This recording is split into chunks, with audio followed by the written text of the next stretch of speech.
বন্ধুরা, তোমাদের কাছে চলে এসেছি সকাল সকাল, কারণ আমি আর থাকতে পারছি। আজকে ছুটির দিন, আমার কিন্তু ঘুম ভেঙে গেছে, যেমন প্রত্যেক দিন ঘুম ভেঙে যায়, সেম আজকেরও ঘুম ভেঙে গেছে। তাই চলে এলাম তোমাদের কাছে। কোন কোন বন্ধুরা ঘুমিয়ে আছো কমেন্ট করো প্লিজ, কারণ আজকেরই ঘুমালে তাড়াতাড়ি ঘুম থেকে ওঠো। সবাই সবার কাজ সেরে যে যার মতো আজকেরই কিন্তু রথযাত্রা দেখতে যেতে হবে, সবাইকে রথ দেখতে যেতে, রথের মেলা। আর কোন কোন বন্ধুরা পাঁপড় ভাজা ভালোবাসো, পাঁপড় ভাজা কি এনজয় করো, আজকের পাঁপড় ভাজা কে কে পাঁপড় ভাজা খেতে চাও। আমি কিন্তু আজকে পাঁপড় ভাজা খাবো, কারণ আমার পাঁপড় ভাজা আর চা দিয়ে খেতে খুব ভালো লাগে। যাই হোক, কিন্তু তোমরা সবাই ভালো থেকো। আর এই ওয়েদারটা খুবই খারাপ, কারণ আমার দুটো রাত্রেই জ্বর আসছিলো, আর দেখছো এখনও পর্যন্ত এই কম্বল গায়ে দিয়ে আছি, কারণ জ্বরটা ভোরের দিকটা ছেড়ে যাচ্ছে আর রাত্রে জ্বর থাকছে। আর তাতে আমার রাতে দুটো রাত খাওয়া হচ্ছে না, জ্বর আসছে যখন তখন আমার খেতে ইচ্ছে করছে না, আমি শুয়ে পড়ছি আর খাচ্ছি না।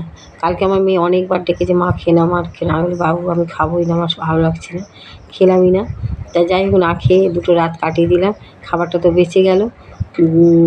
কারণ কালকেরে হচ্ছে কি কী বলবো, খুব খিদেও পাচ্ছিলো যে উঠে খাই। আর আমার খুব প্রিয় কই মাছের তেলকই বানিয়েছিল, তেলকই দিয়ে মেয়ে তো বারবার ডাকছে মা তেলকই দিয়ে ভাত খেয়ে নাও। আমি বললাম বাবু ওটা ফ্রিজে রেখে দে, আমি পরে খাবো, আমার এখন খেতে ইচ্ছা করছে না, খেলাম না। যাই হোক, তোমরা খুব ভালো থেকো।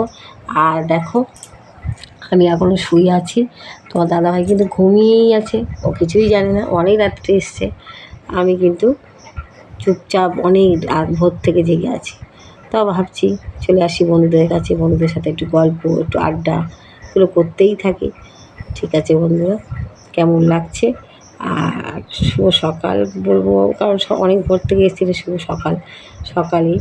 কিন্তু তোমরা কে কে মেলায় যাচ্ছ কমেন্টে অবশ্যই জানিও প্লিজ, কারণ মেলাটা আজকের অনেকের কাছে প্রিয়, অনেকে ঘুরতে যাবে রথের মেলা। কিন্তু আমি না কোনো দিন রথের মেলা দেখিনি, কোনো দিন না। এত বড় হয়ে গেছি, না বাবা মা নিয়ে গেছে, না তোমাদের দাদাভাই নিয়ে গেছে, কেউ আমায় রথের মেলায় নিয়ে যায়নি। আমার রথের মেলা দেখা হয়নি, রথের মেলাটা কেমন হয় সেটা উপভোগ করতেই পারিনি। ঠিক আছে, তোমরা সবাই কিন্তু রথের মেলায় যাবে, আর মেলাতে গিয়ে কেমন দেখতে কমেন্টে অবশ্যই জানাবে বন্ধুরা। চলো টাটা, পরের ভিডিওতে আমি আবার আসছি।